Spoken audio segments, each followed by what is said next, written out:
पटेल की आवाज में। चुनरी जब जब हवा में उड़ावेलू हो, हे दीवाना के धड़कन बढ़ावेलू हो। चुनरी जब जब हवा में उड़ावेलू हो, हे दीवाना के धड़कन बढ़ावेलू हो। अपना सर से कबो सर कहिना, हम तो हो जाइब पागल लोढ़निया गिरई हना। हम तो हो जाइब पागल लोढ़निया गिरई हना।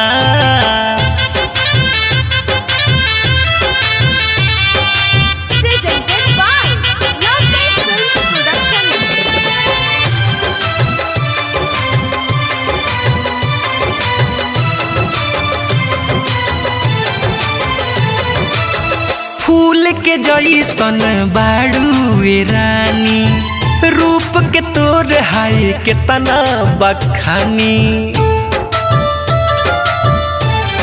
हाँ, फूल के जैसन बाड़ू रानी, रूप के तोर हाय के तना बखानी।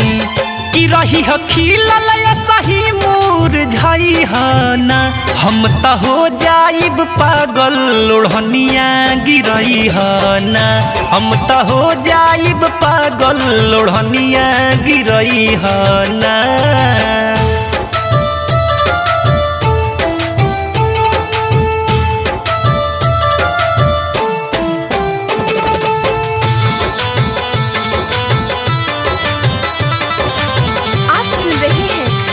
पटेल की आवाज में। धरती पर लागे चंदा बयाइल, देख के मन मोर बापा गलाइल।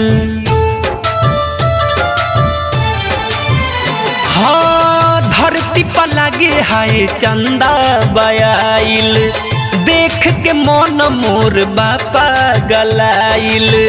तो कबहू छोड़ के तू जान हमके जई हना, हम तो हो जाइब पागल लोढ़निया गिरई हना। हम तो हो जाइब पागल लोढ़निया गिरई हना। चुनरी जब जब हवा में उड़ावेलू हो, हे दीवाना के धड़कन बढ़ावेलू हो। चुनरी जब जब हवा में उड़ावेलू हो, हे दीवाना के धड़कन बढ़ावेलू हो। अपना सर से कबो सर कहिना, हम तो हो जाइब पागल लोढ़निया गिरई हना। हम तो हो जाइब पागल लोढ़निया गिरई हना।